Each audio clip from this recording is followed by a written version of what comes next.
कन्हैया और अर्जुन दो भाई अपने छोटे से खेत में काम करते हुए अपनी जिंदगी की तमाम मुश्किलों से जूझ रहे थे।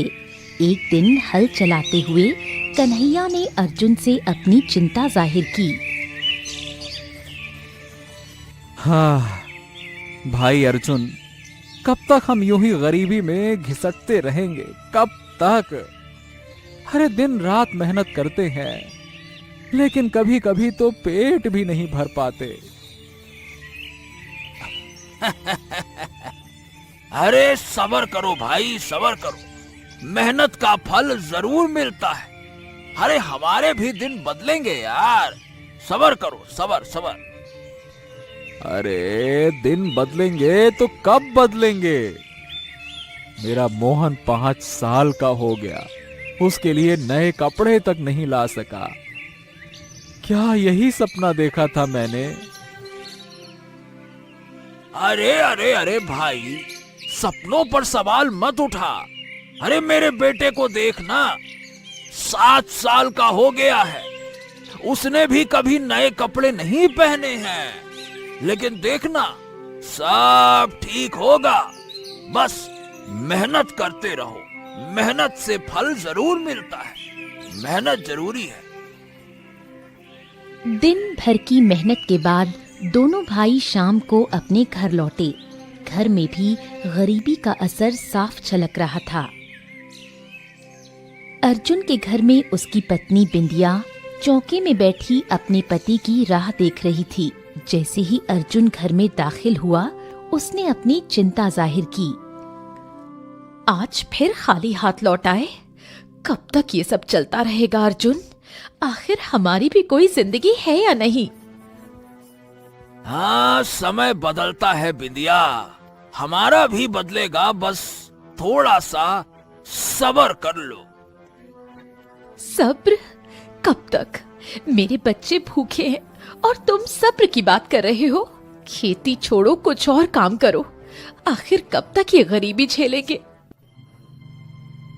मैंने जो रास्ता चुना है वही सही है। मेहनत का फल देर से ही सही पर मिलता जरूर है। बस थोड़ा सा इंतजार, थोड़ा सा।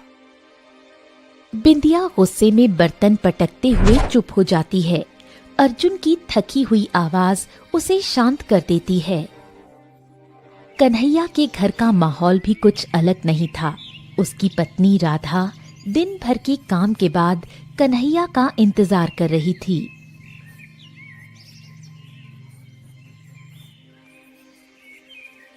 आज फिर खाली हाथ?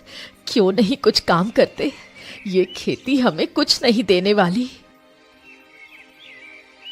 हाँ राधा, अरे खेती हमारी जिंदगी है, यही हमें रोटी देती है। अरे इसे छोड़कर और कुछ नहीं कर सकता। रोटी? ये खेती हमें रोटी भी नहीं दे सकती। कभी कभी तो भूखा सोना पड़ता है, मैं सह लेती हूँ, लेकिन अपने बेटे की भूख नहीं देख सकती। कुछ तो करो। अरे ईश्वर पर भरोसा रखो, सब सही होगा। राधा रोते रोते चुप हो जाती है। उसे कन्हैया के शब्दों पर यकीन तो नहीं था, पर दर्द जरूर था। अगले दिन खेत से लौटते समय अर्जुन और कन्हैया के बीच हल्की फुल्की बातचीत चल रही थी।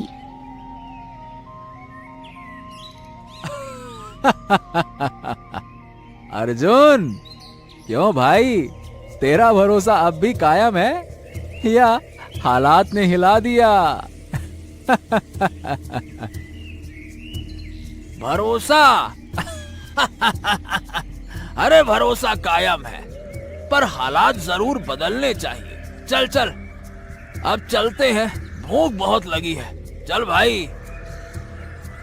जैसे ही वो खेत के पास पहुंचे, अर्जुन की नजर झाड़ियों में कुछ चमकती हुई चीज पर पड़ी।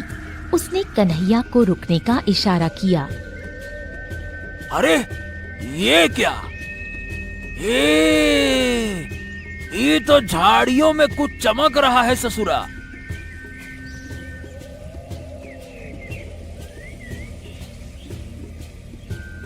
अर्जुन ने झाड़ियों में हाथ डाला और एक चमकदार नायाब हीरा निकला। दोनों भाई उसे देखकर हैरान रह गए।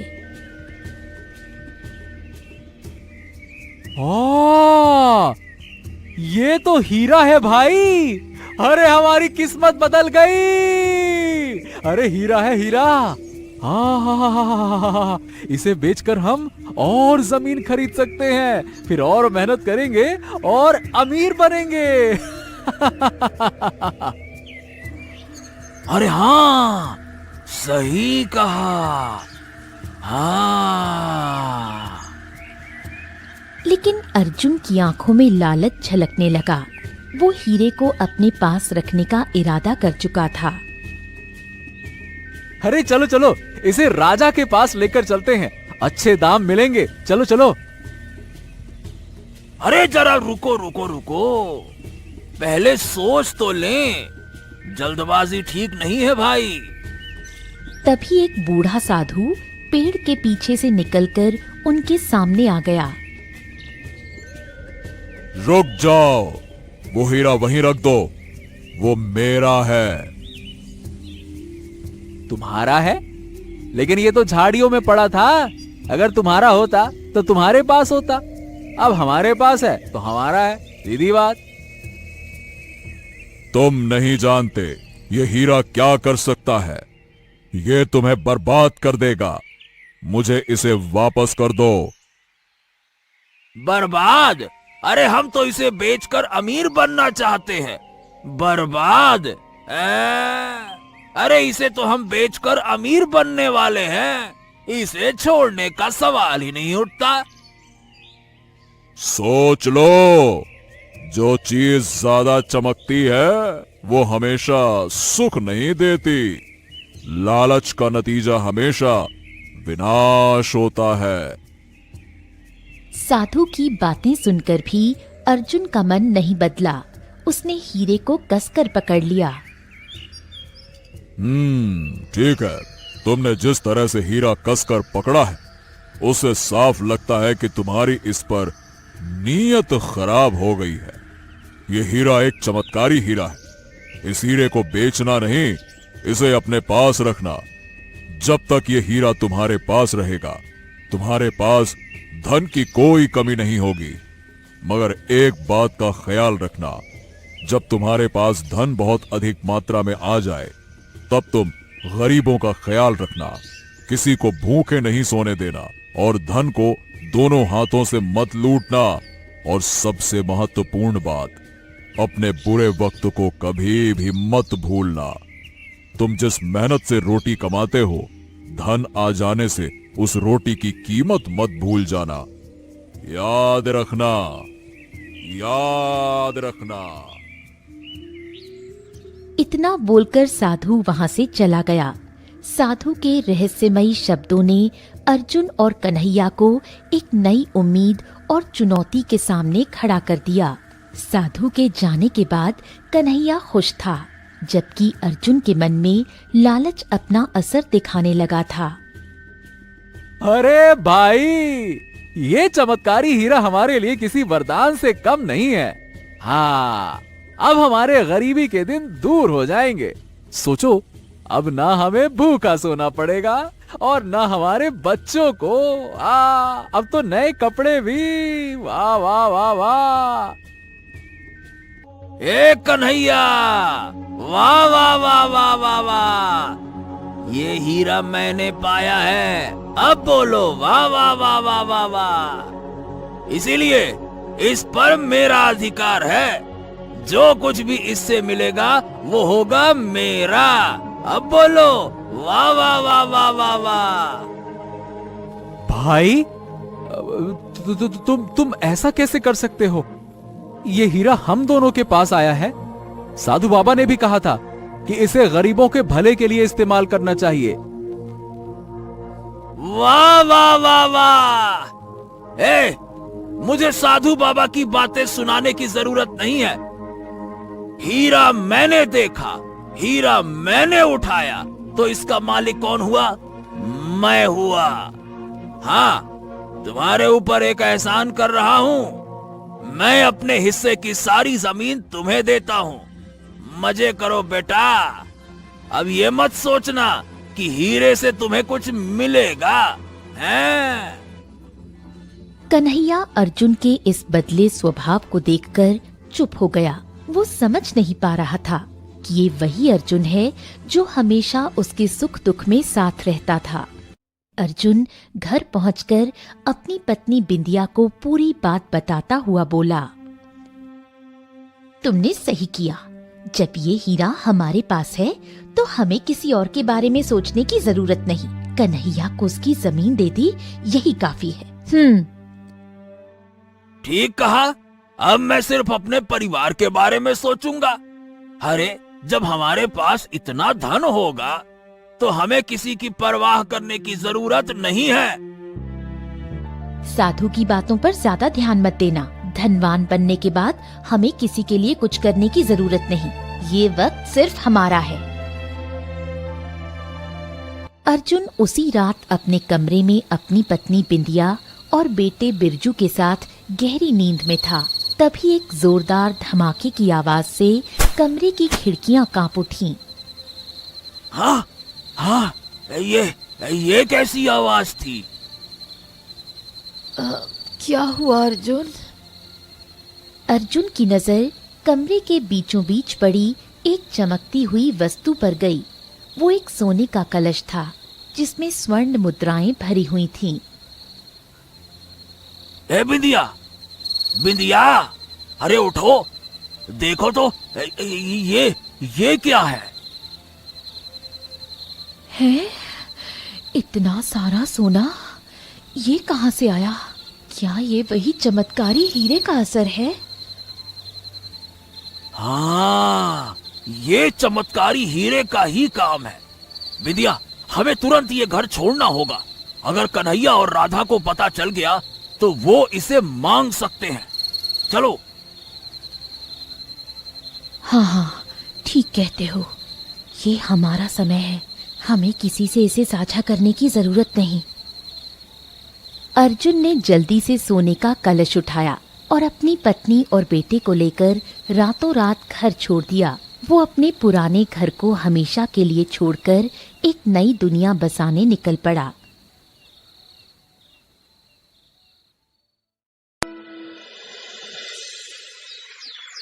अगली सुबह कन्हैया ने अर्जुन और उसके परिवार को घर में न पाकर राधा से बोला, राधा, ये अर्जुन भैया और उनका परिवार घर में नहीं है। उन्होंने कुछ बताया भी नहीं। आखिरकार बात क्या हो सकती है? लगता है वो सचमुच बदल गए हैं। ये धन और हीरा उन्हें हमसे दूर ले गया है।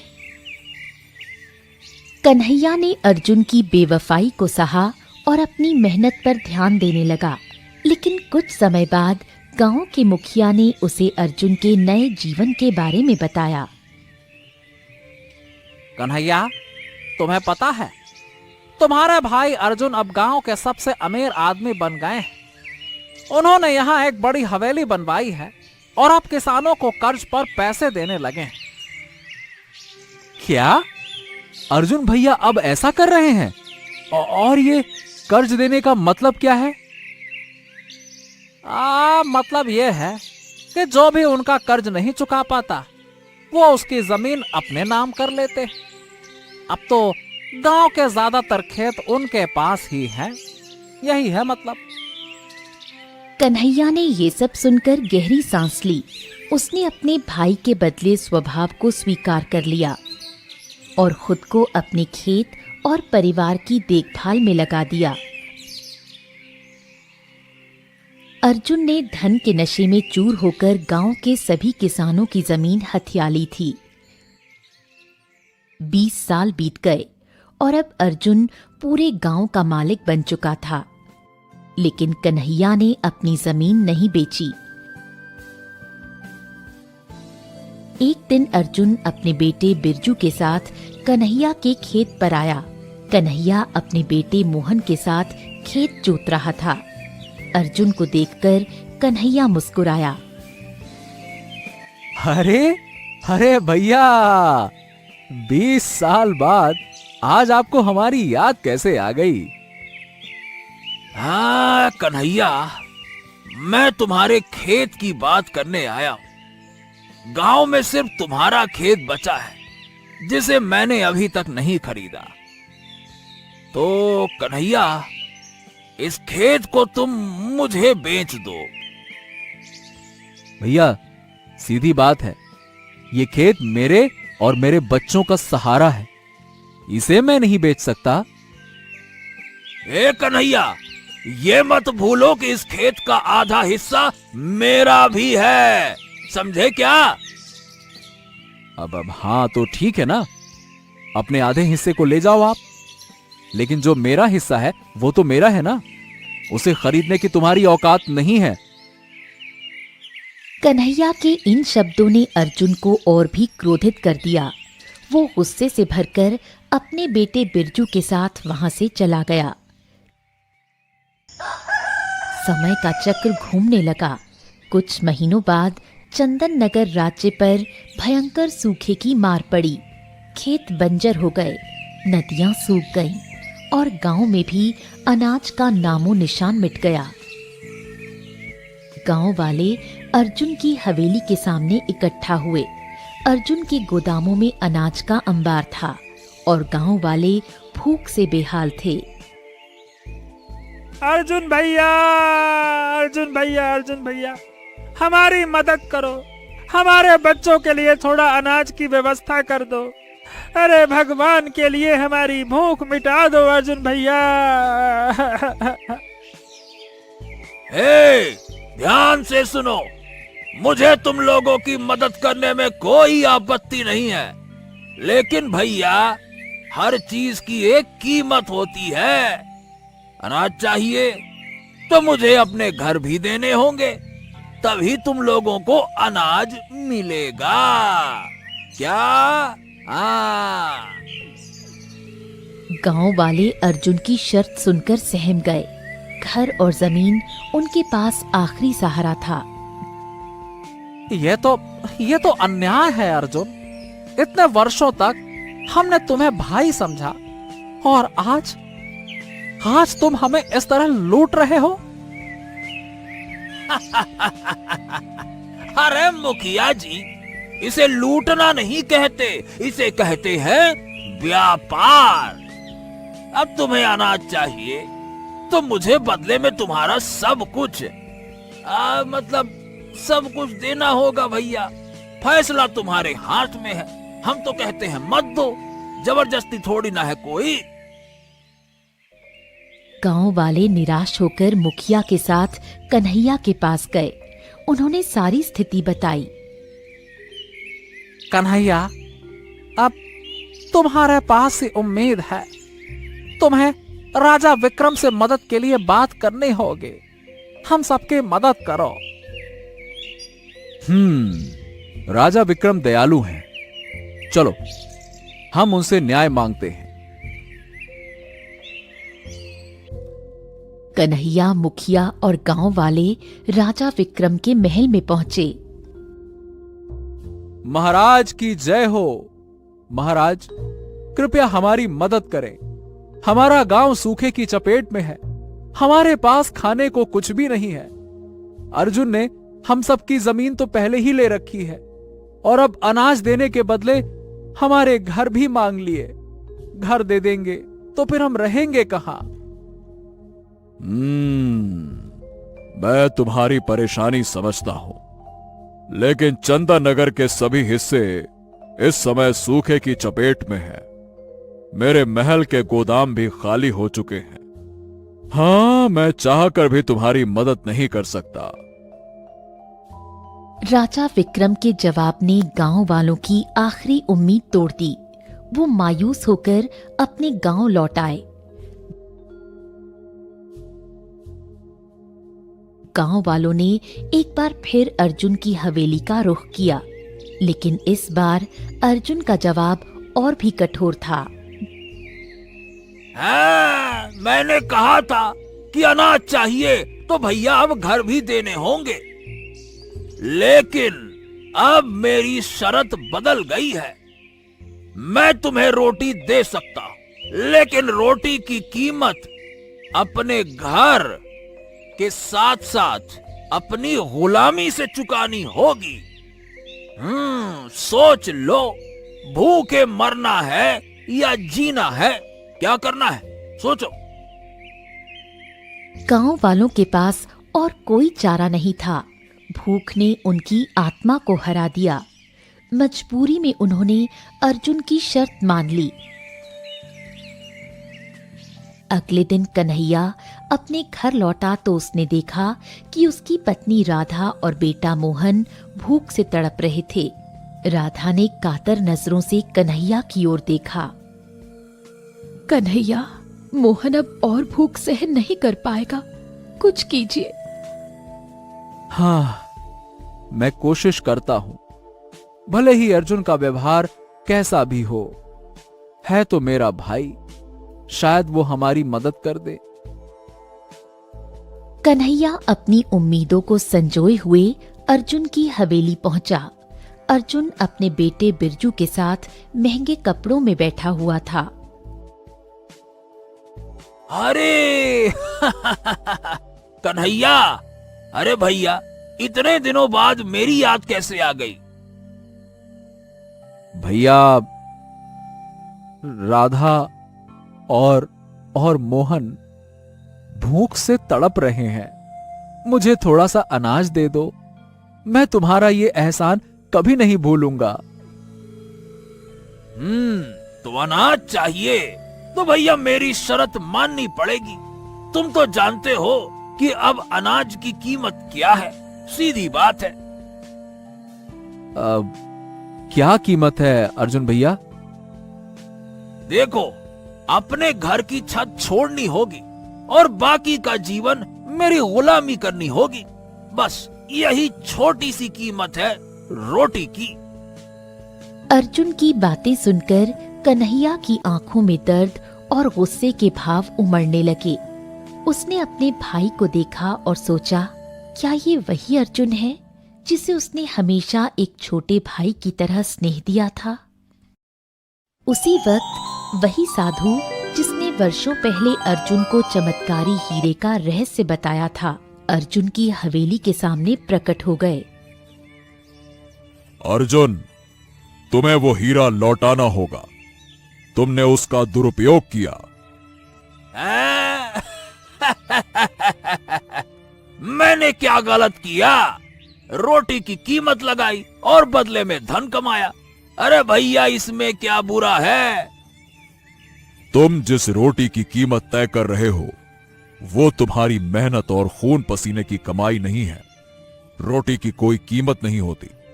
जाओ, जाकर देखो, वो हीरा अब काले रंग की किरणों से चमक रहा है। ये संकेत है कि तुम्हारी बर्बादी शुरू हो चुकी है।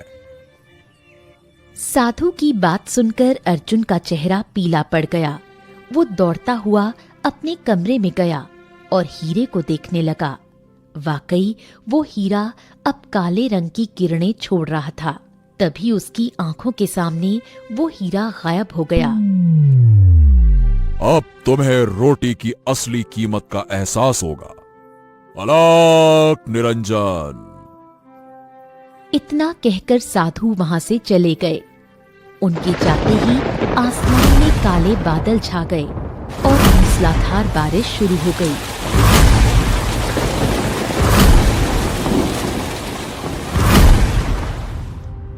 उसी समय राजा विक्रम अपने सैनिकों के साथ गांव पहुंचा। अर्जुन, मेरे गुप्तचरों ने मुझे तुम्हारी हरकतों की खबर दी। तुमने सूखे का फायदा उठाकर गरीब किसानों की जमीनें छीनी और उन्हें गुलाम बनाया। ये अन्याय अब और नहीं चलेगा। राजा विक्रम ने अर्जुन के कब्जे में ली गई सारी जमीनें वापस गांव वालों को लौटा दी। गांव वाले फिर से मेहनत में जुट गए। कुछ ही महीनों में उनकी फसलें लहलहाने लगीं। उधर अर्जुन का बेटा बिरजू अचानक बुरी तरह बीमार पड़ गया। अर्जुन और बिंदिया अपने बेटे का इलाज कराने के लिए हर वैद्य के पास भटकते रहे। अर्जुन, कुछ कीजिए, हमारा बेटा ऐसे नहीं बच पाएगा। अर्जुन ने अपनी सारी संपत्ति बेटे के इलाज में लगा दी। हवेली तक बिक गई और वो सड़क पर आ गया। आखिरकार अर्जुन हारकर अपने भाई कन्हैया के पास पहुंचा। भैया भैया भैया भैया मुझे माफ कर दो, मुझे माफ कर दो। मुझसे बहुत बड़ी गलती हो गई। मैंने तुमसे हमेशा अन्याय किया। मैंने कभी अच्छे से बात नहीं की। भैया अब मेरे पास कुछ नहीं बचा। बस मुझे और मेरे परिवार को अपने घर में थोड़ी सी जगह दे दो, पनाह दे दो, नहीं तो हम भूखे मर जाएंगे। भैया बस बस बस, ये कैसी बातें करते हो? तुम मेरे छोटे भाई हो। मेरे घर के दरवाजे तुम्हारे लिए हमेशा खुले हैं। आ जाओ। अर्जुन का परिवार अब कन्हैया के घर में रहने लगा। एक दिन वही साधु फिर से वहां प्रकट हुए। साधु महाराज, साधु महाराज, मेरे बेटे को बचा लीजिए। मैं अब कुछ नहीं चाहता, बस इतना चाहता हूँ कि उसका जीवन बच जाए। अरे नहीं चाहिए धन पैसा रुपया, बस मेरे बेटे का जीवन बच जाए। कुछ कीजिए। तुम्हारा बेटा ये सूखी रोटी खाने से ठीक हो सकता है, लेकिन तुम्हें इसकी कीमत चुकानी पड़ेगी।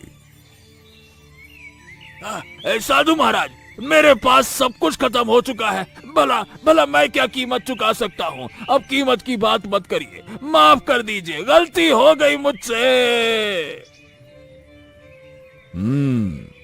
तुम्हारे पास कभी कुछ था ही नहीं। तुमने अपनी मेहनत से कुछ नहीं कमाया, केवल दूसरों का शोषण किया। यही तुम्हारी सबसे बड़ी हार है। अर्जुन रोते हुए अपनी गलतियों पर पछताने लगा। यही है रोटी की असली कीमत। रोटी के लिए इंसान वो कर गुजरता है जो उसने कभी सोचा भी नहीं होता। पेट की आग दुनिया की सबसे बड़ी आग है और उसे केवल रोटी ही शांत कर सकती है। इसीलिए कभी किसी की मजबूरी का फायदा मत उठाना और रोटी की कीमत मत लगाना। साधु ने अर्जुन को एक सूखी रोटी दे दी। अर्जुन ने वो रोटी अपने बेटे बिरजू को खिलाई। तभी एक चमत्कार हुआ और बिरजू ठीक हो गया। उस दिन के बाद अर्जुन कन्हैया के साथ एक परिवार की तरह रहकर खेतों में मेहनत करने लगा।